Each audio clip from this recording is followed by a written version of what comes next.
Hello, listeners, watchers, subscribers to the SDR DiscoCall show. My name is Neil Buyan and I'm your host.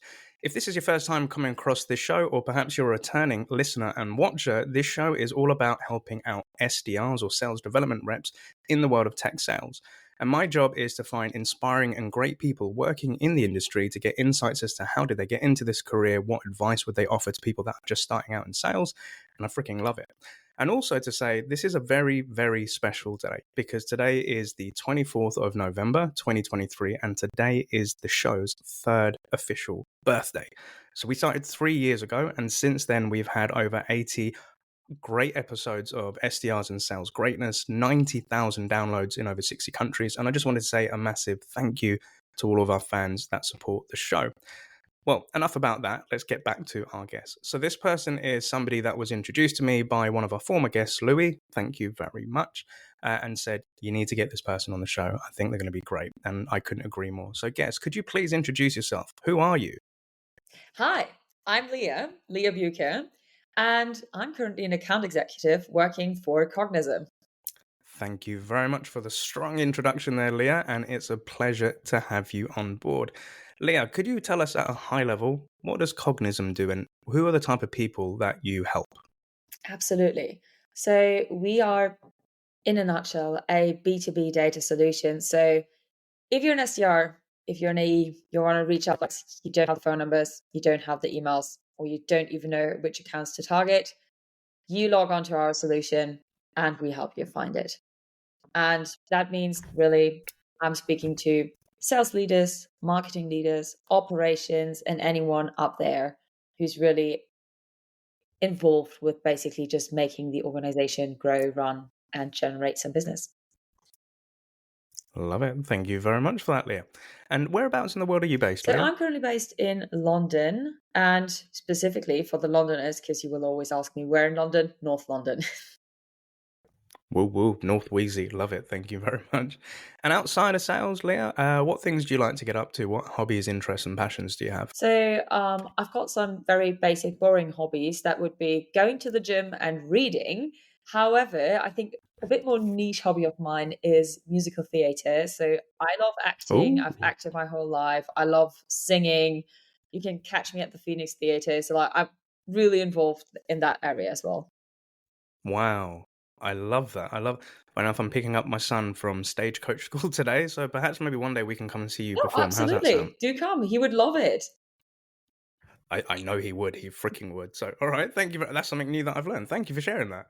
And as a gentle reminder to our listeners and watchers, if you're listening to this in your local podcast platform, please make sure that you give us a rating and subscribe. And if you're watching this on our YouTube channel, make sure that you like, comment, and subscribe down below. And it's normally at this point in the show, we come to our guest's LinkedIn profile. So as a reminder, all of our guests' LinkedIn profiles will be within the show notes. So if you want to connect with Lea, pick a brain, or discuss anything that we've shared about today, feel free to do so. So Lea, with your LinkedIn profile, you've got some cool experience and you're interconnected with some people that I know in the industry, which is pretty cool. But looking back at it, student rep at King's College, you've been a contributing writer for KCL Women Politics Society, an angel investor, an ambassador for SDRs of Germany. Big fan. And also, you've been at Cognizant for the past year. And obviously, you are an account executive, but you have been that SDR life and, things we're going to discuss and touch upon today. But for our listeners, watchers, could you kind of tell us, Lea, how did you get into sales? And, how did you get into where you are today? Absolutely. So the way I got into sales is actually a classic pandemic story. Imagine a student of the arts, not like well funded necessarily, needing a job in London in a pandemic. Absolutely nothing was moving into the direction I thought I would go in. And my recruiter basically begged me to interview at Cognizant after I had just been rejected from a job writing descriptions for tools at a warehouse, which I thought I was perfect for because I wanted to go into writing. I Wow. begrudgingly took the call, met my coworker Charlotte, who's now one of my dearest friends. And within 5 minutes, I had decided that whatever that person does for a living and wherever that person works, I want to work and I want to do that. So that's how I started in sales. Wow. And to touch upon that, what was that experience with Charlotte like to prompt you to think, dude, I want to do that? What was it about It that? was, I had no idea, absolutely no idea what sales was. I'd heard of it. I'd Mm, imagined old men in black suits with grey hair. mm. Then there's Charlotte, my age, young, blonde, pretty, super like eager, tells me all the stuff she does at work, sounds pretty excited about what she's doing. And I'm like, well, this is more than just making phone calls and annoying people. I'm really into that. And also, I just really liked her personality. So I was like, it can't be too bad if she's sticking it out. Mm. I freaking love that, dude. You're right. Like, there's so many preconceptions that we could potentially have about sales, and it's not until we meet people like Charlotte or come into this world that we're like, oh, it's not that. All right, so and I assume that you're grateful that you didn't stick with writing the descriptions for tools in the warehouse, right? Very much so. I fell in love with sales immediately. I think at the end of the first week, I was like, how did nobody ever tell me that this industry exists? Because I think I would have like straight applied to other companies. That being said, I'm glad I didn't, because otherwise I might have not ended up at Cognizant and be on this podcast with you today. Exactly. Everything happens for a reason. I love that. So, coming to Cognizant and being an SDR for the DACH region, but working in London, walk us through kind of what was that first couple of weeks and months like, and how, what was going through your mind, It Leah? was chaotic. In one word, it was chaotic. Cognizant, as great as they are, we're now located at the Shard. I love my office views on Tower Bridge. Back then, Mm, have you heard of the Ministry of Sound here in London? Yeah, we yes. were at the back office in the Ministry of Sound. So every Monday morning, you No still smell way. the stale alcohol from like the parties The before. raves. Yeah. Interesting setting to start your career, let's put it that way. But at least I've been there because I spent all of my freshers there and never went back for 4 years. Yeah. Um, it was crazy. We were 3 SDRs for the German market and 1 AE. Mm, We had no German sales leadership. So all of my training I actually got in English, and then I had to make up my mind, use Charlotte's cadences, build cadences to really kind of build out an SDR function as I was starting to become an SDR, which mm, I think today that would terrify me. But back then I was so blue eyed. I was just like, yes, just writing emails. I can do that. I'll just see what converts. And that's mm, really how I started. So it was a lot of trial and error, a lot of good books that I got recommended, and a really kind of strict but nurturing sales leader, Dave Bentham, who gave me basically all the knowledge he had. And then was like, I've absolutely no idea how you would translate that into German, but you go, girl. And so that's how I started. mm. It's like a baptism of fire there, but I had no ideas that Cognizant started in the back offices of Ministry of Sound. That's epic. That's different. And then obviously coming, like you said, being blue-eyed, you're just like, cool, let's run with it. Let's see what we're doing.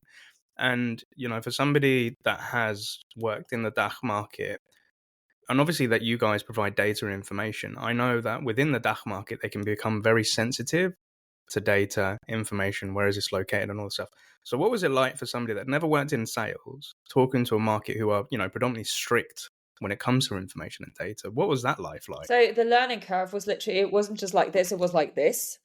For everyone who's just listening to us, I basically just like the learning curve went straight up. It wasn't even a curve, it was just like a line, elevator, so Mm, to say. Um, it was crazy. So you have all of those like preconceptions. You've got all the people asking, where did you get my data? I mean, I was lucky. I was a data provider. So literally when they asked, where did you get my data? I could pitch. That was quite mm, fortunate.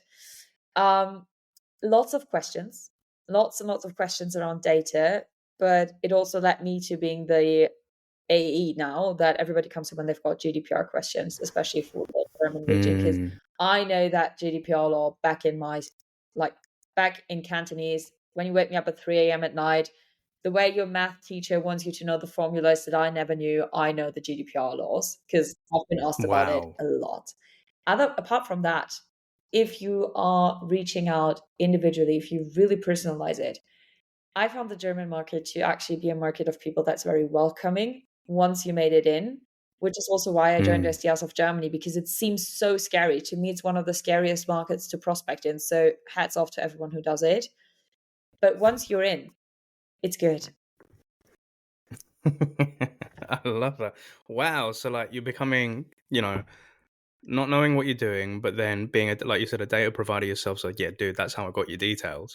Being questioned about GDPR because a lot of us within SDR land with GDPR, we have to be very careful in our companies how we contact people because we don't want anybody, putting a complaint against us because the implications and the financial fines that can come with that stuff.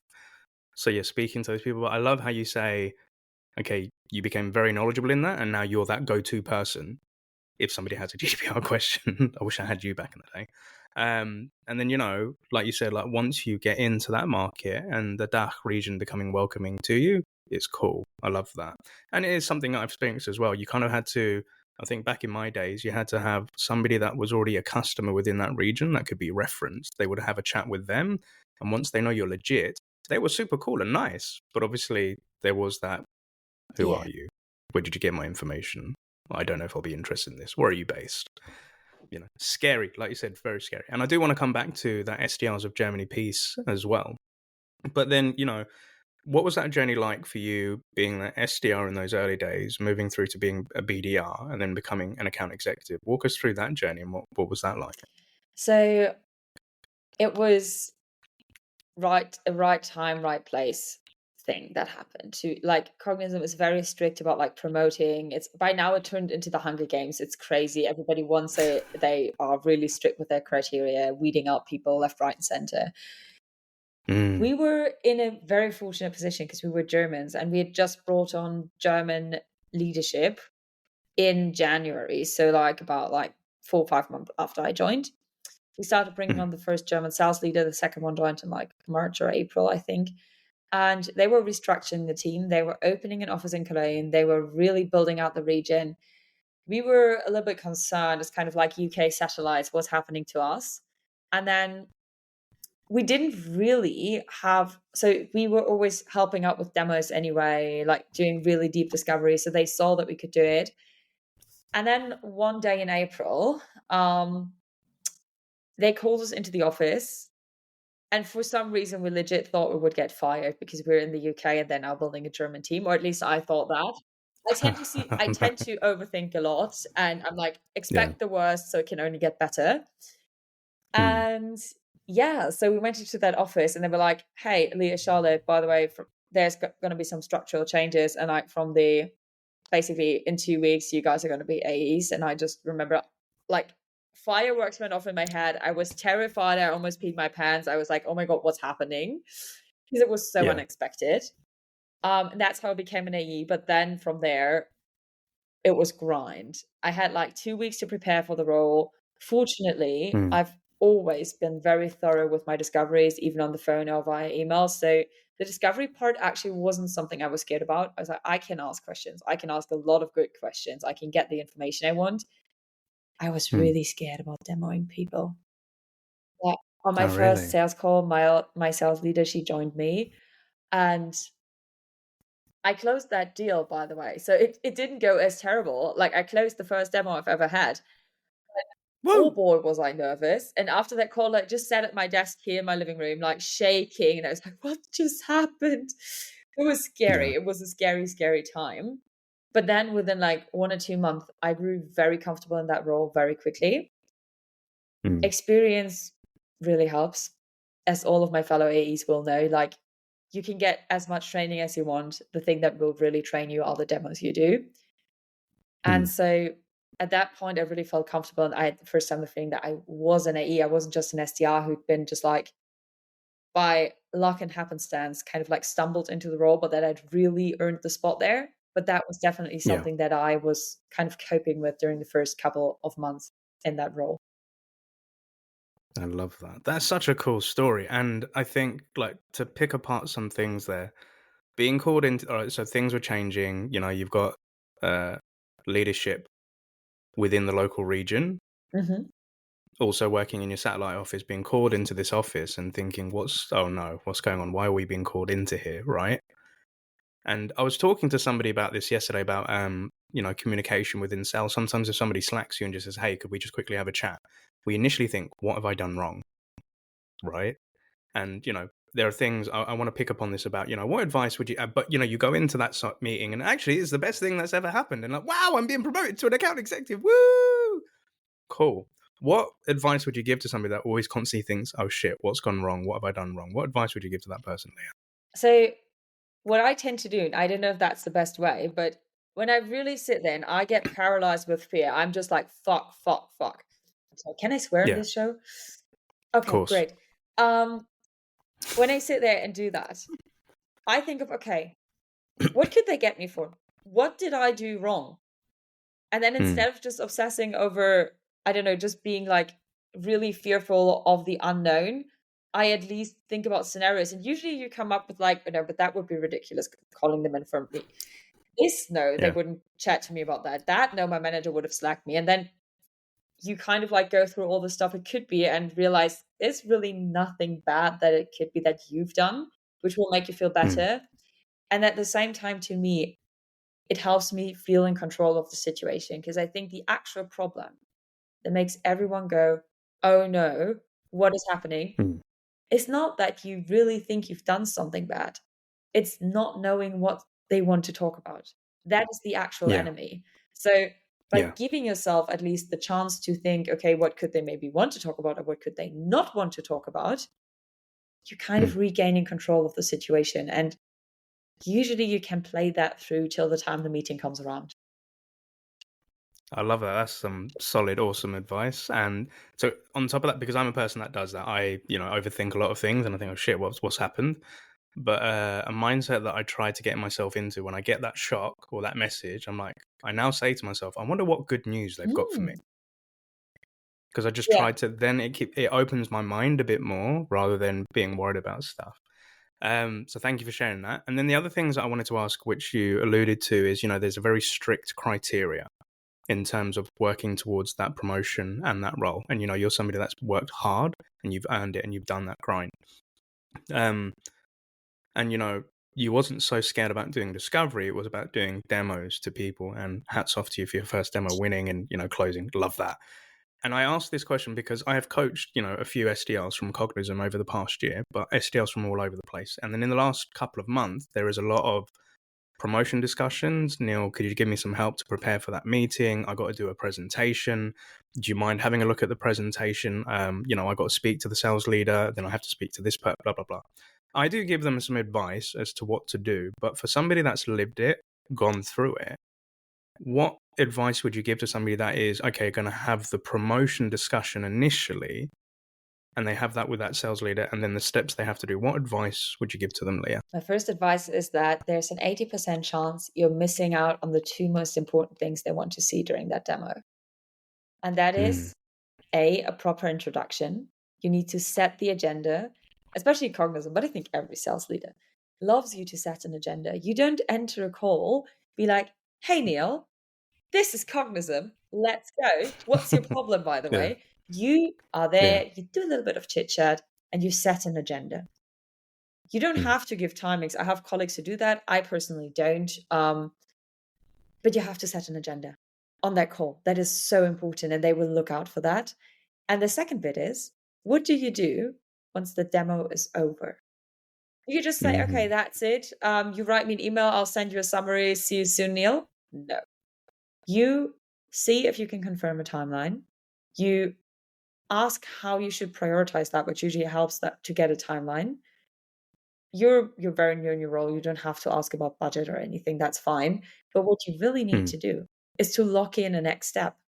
Whether that's book another meeting, or if they really say, I want to take this internally and discuss, okay, but give me a mm, date when I can expect an answer from you. Is that a phone call or is that an email? And do I have all the emails of the people? Just make sure you've got some very clear, concise steps and also refer to them in the email. And I do that not mm, only in my demos, but at the beginning of every single meeting I will have with them throughout the entire sales process. And this is something that I know my sales leaders look for. So beginning and the end, I'm sure you know our product. I'm sure you can do a demo. Potentially also don't feature sell. They don't like mm, feature selling. But really, mm, if the beginning and the end, that's what stays on the forefront of your prospect's mind, and in that case, of your hiring manager's mind. So make sure that you also focus on that. Wunderbar is all I can say to that, Leah. I absolutely freaking love that, dude. That's powerful shit right there. And, it's true, not just with Cognizant, but other SDRs that I've had. Like, when we do like a coaching call, they say, Neil, can I just do like a dry demo with you just to run you through like how I'm going to go into this with my manager and stuff like that? And they do demos and, they show me their tool and they're so intent on the software doing the selling that the kind of 2 cents that I give them, I said, look, if I'm your hiring manager, I want to see like how you're running the meeting, how you're running the conversation, how you're interacting with me. So to your point, setting that agenda, having those concrete steps. And I said, like, dude, anybody can just share a screen and, walk me around a tool. Anybody can do that. But I think as a former sales like leader, what I was looking for is, could I see you do this in front of other prospects? And you don't have to have it perfect because there has to be parts from my point where I need to coach you and help you on making it nice, right? But I want to see that. So it's the conversation that I'd like you to focus on and how you structure it and how you orchestrate those next steps. So yeah, I love that, dude. And for some have to do presentations, and in my experience, and I used to do it a lot as well, is I'd have multiple slides talking about this. They give me like a scenario that I have to speak to and all of that.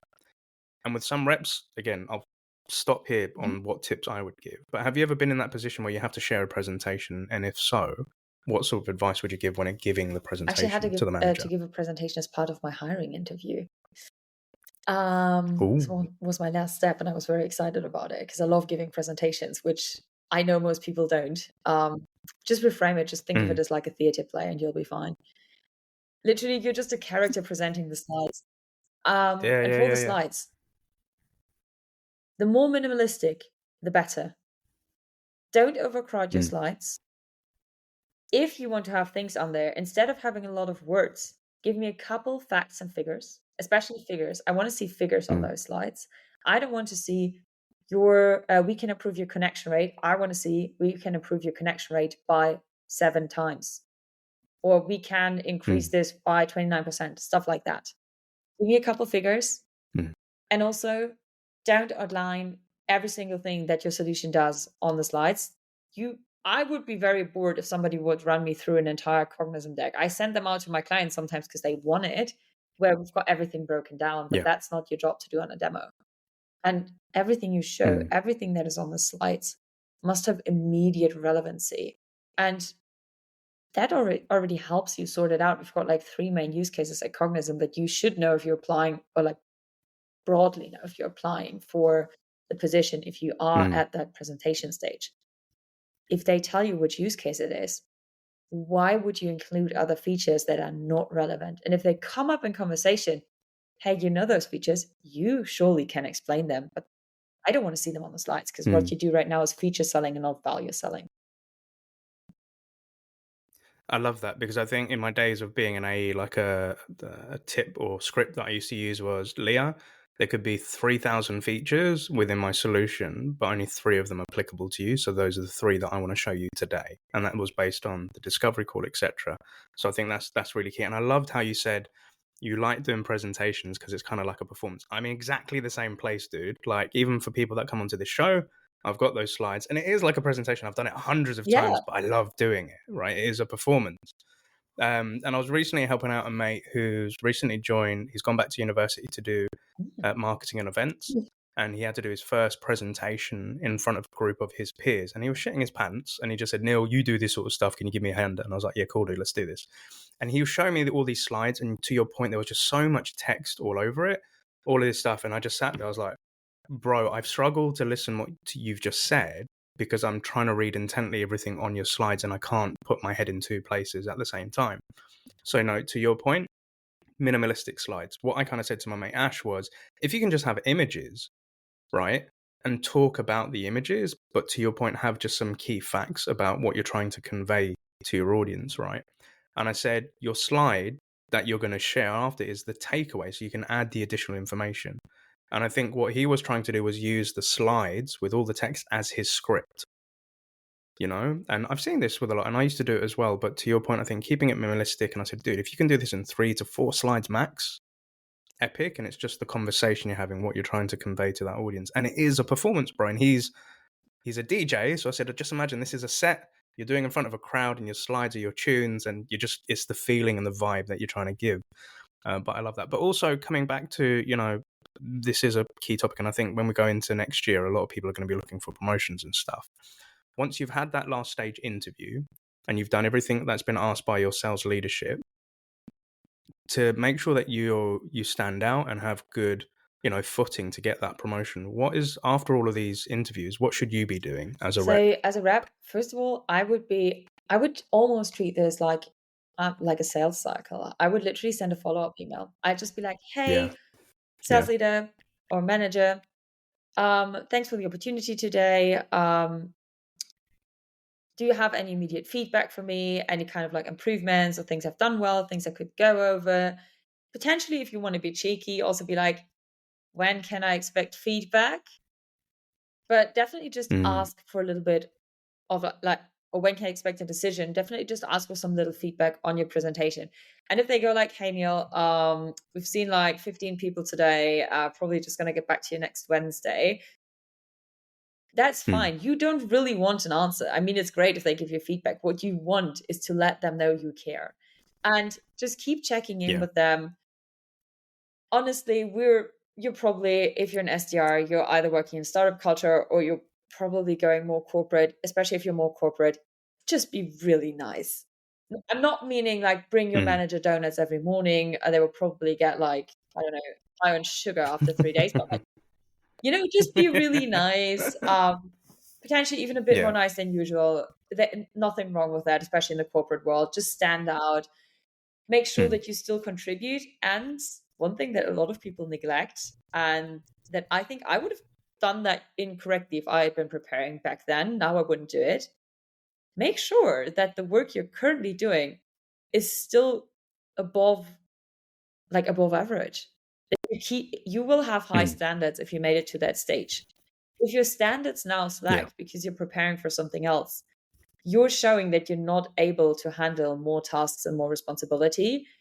And this, at the end of the day, can really, really, really harm kind of your progress and can make them see like, oh, but like, look, now he's getting so obsessed with doing this. The performance is actually not there anymore as an SDR. He loses and light. that I think is like a very lethal thing that happens to a lot of people. You're right. And because they're so, they get kind of tunnel vision on that one thing, that everything else becomes irrelevant, and they kind of let go of that. And I think the question that I'd love to ask to follow up on that is, okay, so you're somebody that successfully made it, but I do speak to a lot of SDRs that, go for this interview, they're up against their peers and lots of other people, and we jump into a coaching call. I said, so how did the interview go? I said, I didn't make it. And their heart just breaks.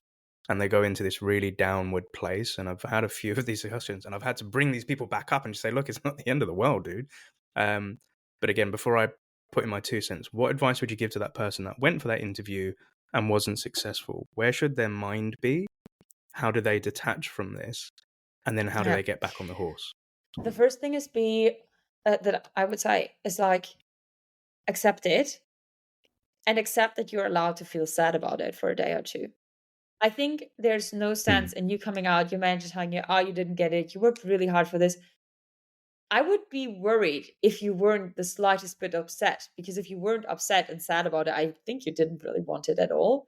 So give yourself that time. Like, take a weekend. You don't necessarily have to take a day off, though. If you can take the rest of the afternoon off, I'd even recommend you do it. Get yourself a donut, get some ice cream, do something you enjoy, go run 5K. I don't know what you do to relax, but like have a gin, like whatever, do it. And then the next day, you go in and ask for feedback. You're very honest. You're just like, hey, I know I didn't make it, but I'm a bit cheeky. I'll be like, but you'll see me next time. Or you could just be like, but I would like to prepare and learn, if you're not that cheeky. What advice can you give me?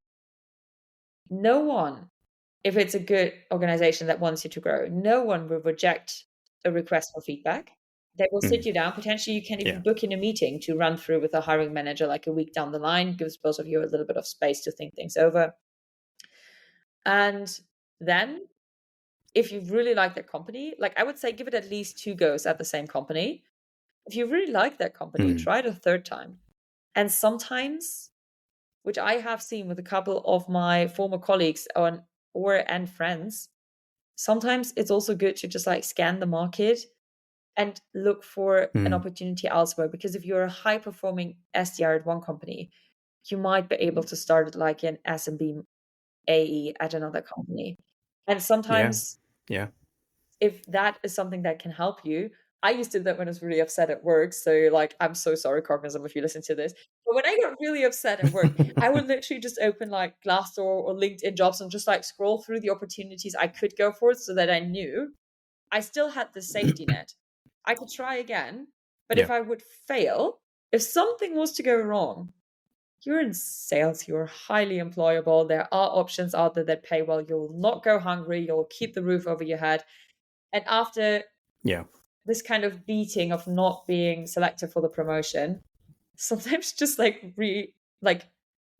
knowing that you've got the safety net can be extremely helpful. So if you feel really sad, literally scroll through Yeah. jobs and see what else is there. Also, sometimes that will make you notice that you really like your company and you'd rather try again, and that motivates you. I love that. I love that. You're right, because it can hit our pride, and it can hit our ego. And I love your honesty and being candid. And again, shouts out to Cog and Dave. But yeah, it's a reality, because I see with a lot of these SDRs, they take it personally, really to heart. And I can understand it is because they've really put their heart and soul into this, and they're so intent on getting it. And when we have these sort of discussions, I said, yeah, dude, it's cool to be pissed off about this. Like, I can understand how much you wanted it. We've been, working towards this together. But I'm just like, here's an opportunity for learning, right? Like, I have this belief in my life and mantra is that I never lose. I either win or I learn. So the question is, what is the learning here? What could we improve upon? Going, like you said, going to your manager, asking for that feedback. And, sometimes the reps get pissy with their manager that, oh, well, that person doesn't like me and I know that they favor this person, blah, blah, blah. And I'm like, okay, let's try and get some perspective. This person has to be in a position to promote the right person, and they have to have discussions. They have to reject people, but they have to accept people. And a manager's life isn't easy. So there's a lot of pressures on them. They've not just got you to think about, but other people as well. So think about that for a minute. And yeah, there is that element of where I'm supposed to be like, yeah, I want to forget this company. I want to go elsewhere. And I'm like, but what happens every time you come across a tough situation? Is this how we're going to react to it? Because know this, you're going to be speaking to prospects that are going to be telling you no, and deals are going to slip. So isn't it really cool that you get to experience this now, learn from it, improve on it, so that when you do finally go into that A position, you can smash it and you can face it and it's not that scary. And, there is that self-reflection element of, yeah, go look at the market, see what's going on in other places. But, you may be really lucky where you are. And I'm like, are you pissed off at the company, your manager, or are you just pissed off at the situation? What are we really angry about? And, like you said, go have a gin, go, like, again, do what you need to do to de-stress from it, and then come back to it with a sound mind, right? Yeah, we've all been there. It's all gone through that. But again, you never lose, you win or learn. So what can we learn from this to, keep on improving? But coming back to, yourself being in this DACH market where it's very scary, and you joined like with SDRs of Germany. Can you like tell us a little bit about your relationship with SDRs of Germany, and how did that Absolutely. come about? So I think I followed SDRs of Germany like from the very beginning, basically. And I always saw them and there were this hype phenomenon. And I'm always like, it's so cool. But when you're kind of like jealous that like other people are posting on LinkedIn and they're going viral and you've never posted on LinkedIn, because that was me. I'm like, oh, but they're so famous on Mm, LinkedIn. I could never. Yeah, girl, you could never if you don't even post. So I mm, was that person. I know there's a mm, lot of those people out there, and I have this chat with my colleagues frequently. But like I saw them, I mm, saw what they were doing. I enjoyed their content, especially because I was still working in the DAX sphere, first as an SDR, then as an AE. So just really helpful to see that there are a lot of young, motivated people out there, and that German sales is changing up, because sometimes it can feel like it's very stuck and downtrodden, and you get desperate because you're like, oh my God, I literally, I cannot Mm. call the next old marketing manager that is telling me to basically like piss off. Where did you get my data? And Mm. like, have a nice life. Well, not even have a nice life. They tend to be very blunt. And in those moments, it Yeah. was really cool to see that there's a lot of young or younger sales professionals out there. The millennials, we're claiming and reclaiming the sales sphere and like changing things. And then actually there is a Mm. lot of invention going on. Like there is a strong economy, and that brings a lot of opportunity. So that was so good to see. But I didn't join Mm. forces with them until I was already working Mm. kind of the international market. So I made the switch, just to give some context here. I was pulled from the Yeah, DACH yeah. market to back to the UK team where I am now, or UK Mm. international team, really, at the beginning of this year, so January. Had no clue about it. I'm actually very happy they did it, because I do perform a lot better in this market. And Mm. I got so much training that I needed. Then I think I was still working the German market for a bit, like in December. I had this deal with a company, and one of my champions, I kind of like grew really fond of him, and we like started being like, I think by now we're friends. Like, of course, it's WhatsApp. So like we're friends outside, and we started this Mm. kind of friendship outside of the deal. The deal Mm. never went through, but that was fine. I got what I wanted out of it. That was way more valuable. So and I Mm. met that person, and he kept like bugging me. He's like, "Oh, but SDRs of Germany, you'd love it. You'd be such a great fit as an ambassador. Just come on board." Mind you, I still hadn't posted much on LinkedIn, so I was like, "How does he even know that?" He's like, "No, Mm. but from the sales calls, I really Mm. loved it with you." And I'm like, "Okay, you know what? I'll sign up to it." Mm. And then he was like, "But don't you want to be an ambassador?" And I'm like, I mean, if you want me. And they were actually like basically like doing like a ambassador hygiene thing, where they were just like throwing out all the ambassadors that weren't doing anything, and we're actually kind of not recruiting anymore or taking ambassadors anymore. Mm. Had a call with their, back then, the guy who was responsible for screening ambassadors and deciding if you can come on board as an ambassador. Was Mm. amazing. I had so much fun in that interview. And then I joined forces with them in April, which is also the first Mm. time that I met the founders. And I know we're coming to shout outs later, but I need to put in a shout out here Yeah. for Yeah, yeah, please. shout out Let's do for it. Let's do Helena it, dude. Klaus, because she's incredible. Obviously, everybody also knows Mattia, who's also phenomenal. But I met Helena. We discovered we're almost neighbors. Mm. We live 3 minutes away from each other. We'd never met. And within like Yeah. the first 5 minutes of meeting her, I felt like I'd known her for my entire life. We'd ordered a board game I'd Mm. recommended, and we'd drunk in a glass of wine together. So, and that was the moment I decided, I was like, I love this company. I really want to be part of this. And then things just took off with like really, all of us ambassadors were really involved around content. We now have the master classes, which I'm so excited about. Like, I feel that's Yeah, really yeah, what yeah. German DACH sales needs, because we've got such great coaches here. We've got like you, Neil. There's like so many people offering like coaches and programming in English. The Mm. German market works so differently. Yeah. We had no people specializing in that, and now there's like this whole academy out there. And also, I'm running Mm. my book club, so I'm actually, Ooh, I tell us actually, more. Tell so us I'm a more. literature student. I have 2 degrees Okay. so I've got a BA in English literature and film from King's, and I've got a master's in Shakespeare studies. If I'm anything, I'm a reader. Wow. I love books. My sales Mm. education, which is very Mm. important to me, I get from books. I love it. I haven't read them all, but like I have a pile of sales books next to my bed that I like choose from. I feel like a kid in a candy store every time I buy a new one. And I was like, hey, what if we read those together? Because I know there's not a lot of people that passionate about reading sales books as I am. And then I think like Mm. 5 months ago, we started the SDRs of Germany book club. So like once a month we read a book together, and then all the people who join the event, where we discuss the book and like give you a bit of like pretext and summary and like get you the key takeaways if you're not keen on reading it. But afterwards we read it together for like Mm. 4 years. Check in, there's a newsletter, and you really basically just go through the sales books and can learn from it. And For now, it's unfortunately in German. So for any Germans listening, join us.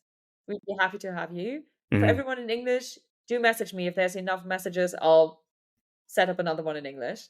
But that's basically what I'm doing there, and I love it.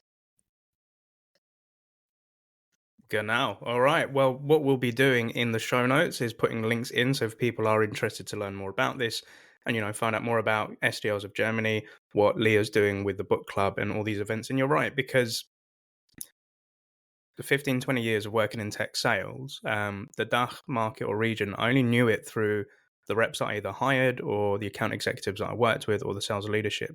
But I never really saw a community. Yeah. I think that's the best way to put it, right? It's just people just worked in their respective companies and that was it. But with the likes of yourself, Mattia, Jan Mundorf, Dominic Klinberg, and what they're doing for the circus Oh, next I'll year, see which you I'm going there. to, and I'm Right. going I to didn't finally think meet all these about this. great, Yeah. yeah, exactly, yeah, 100%. And you're right, it's this new generation that are coming together to change the narrative, making it accessible and a cool industry to get into, and trying to change, the preconceptions of Yeah. how sales should be within this region, right? And I freaking love that, and I'm 100% supporting it. It's pretty cool, dude. And I think, today also what I wanted to talk about, and it's something we discussed before coming on today's recording, is, mindset, working in these sales and the stresses it can bring and stuff like that. Leah, like, as we're coming towards wrapping up this episode today, like, what's the message that you want to give out to these salespeople and SDRs when it comes to being, as an AE, working this sort of life, and it can become very stressful? What do you want to I say to think we them? can link that back to what you and I discussed earlier about giving presentations, and you're almost a performer. You need to Mm, make sure that you separate your sales life and your private life, and that your private life mm, still has priority. Because I'm a person, I can get lost in work. I can, like, my fiance cannot mm. see me in the evening because I'm still there doing admin and stuff like that. And I love it. I don't even mind it. But you have to be mindful Mm, of, you have your sales persona. You've got the amazing SDR or mm, AE that you are. Usually that person is a bit more confident than you would usually be. Person's maybe a bit more forward, a bit more out there. That's the person you bring to events. That's the person you bring to calls. That's not necessarily the person that sits at home in like their Harry Potter fuzzy socks, like watching Elf on TV, eating cookies. But that person with the fuzzy Harry mm, Potter socks, that's the one that you actually are, and that's the one that you need to take the most care of. So when it comes to prioritizing, yes, we've got crunch mm, time at the end of the month. Yes, absolutely. Sometimes you stay until 6, you stay until 8. You answer an email at like 11 p.m. potentially because your prospect's in Australia. Yes, that can happen. But if that happens, not only at mm, the end of the month or like once in a while, but every other day, something is off there and you need to discuss it with your manager and you need mm, to mm, shift what your priorities are. So just really check in with that person that sits on the couch in the evening. See if that person gets enough time to sit on the couch or go to the gym or do whatever. And if you feel like that person doesn't, then don't try to solve it on your own. Just go to your manager or go to HR and try to fix that. I think that is very important because I think a lot of people that I either, and even with myself, it's that work life balance. And you're right. When you really enjoy something, you have what you call a burning desire. So it is hard to let go of it because sometimes you don't see it as work because it's exciting you and it can become very addictive, right? But if it's impacting your life where it's affecting your sleep, your mental health, you become ratty with your friends and family, um, and you're always online, you're always available. You have to come to a certain point where you're not accessible, and you will advise someone, "I'll get back to you tomorrow on this," because I'm going to do my thing. And I think a lot of young SDRs may feel fearful of not responding to that Slack or that email or message because they're trying to hit their target and they're trying to, get into that promotion. So I think that's really nice of you to say, like, speak to your manager. You don't have to do it on your own, or speak to HR, seek advice, because your mental health and that other person that lives, that doesn't do the work of being a great SDR and putting on that because it is a performance. That's how I look at sales as well. I've said this multiple times. You're putting on this mask, you're this performer. And if you look with actors and stuff like that, they're great in films, but when you meet in real life, they're very introverted. They don't want to talk to anyone because it's a persona they put on, right? And something like, even with me on this show, admittedly, this is a persona of Neil. I don't always talk like this with my friends and family, right? And I know when it comes to 12 o'clock today, I'm picking up my son from school, and podcast nil doesn't exist, happy selling doesn't exist. So I love that. So it's been an absolute awesome pleasure having you on a show today, which is our podcast birthday. But if you were to go back, Lea, to that young lady who was in the pandemic and she was about to meet Charlotte and potentially work in the Ministry of Sound's back offices, what 3 bits of advice would you give her? The first one is just do it. Really, just go for it. The second one is, however stressful it gets, you're allowed to still be yourself and do what's best for yourself. And the last one is one that I always find very encouraging, is you don't even know what's out there. And that every single day I'm just rediscovering things. I'm like, it's sales. It's like the connections, the opportunities, also the financial reward that comes with it, that we like, you don't even know what you could do and what you can do with what you get. So really just remember that. That's deep. I like that. I really do. Thank you very much. And are there any shout outs or kudos that you'd like to give on today's show, Lea? I've out my fellow SDRs of Germany pals, and Charlotte Drost, again, like, she is amazing and my reason for being in sales. And I think there are 2 more people that I like to shout out, which, first of all, cutesy as probably everyone does, my mom, because I know she will listen to this podcast. She always gets so excited when I'm on podcast. She's not even in sales. Hey, so like, hi mom, thanks for listening to this. And the other one is my fiance, because I think, frankly, without Matt's support, I would have not been able to like perform on that high level that I've been performing, because, somebody has to take out the trash. And frankly, especially during the SDR and early AE time, that person wasn't me. So thanks for that. I love that. I love it. Shout out to all those guys and girls there. Absolutely love that. Well, again, a big shout out to our listeners, watchers, and subscribers for joining us on Lea's episode today. As a reminder, her LinkedIn profile will be in the show notes. If you want to pick a brain, connect with her, and hear more about her book club and SDRs of Germany, feel free to reach out to her. And a massive thank you for all of you joining us on this episode. And 3 years on, we're here today on a great episode being recorded, and none of this would be possible without everybody's support. So, back in the day when we started this show, I didn't have a website. I didn't have any episodes. I had like 2 or 3 slides with a concept of an idea.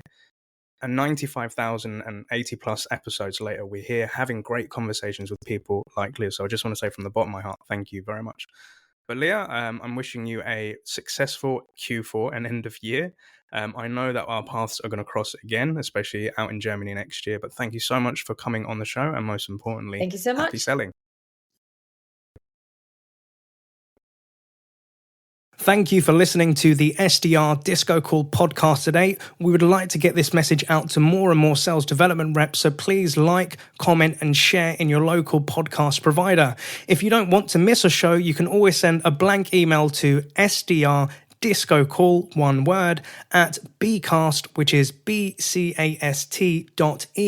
and you'll be added to our mailing list.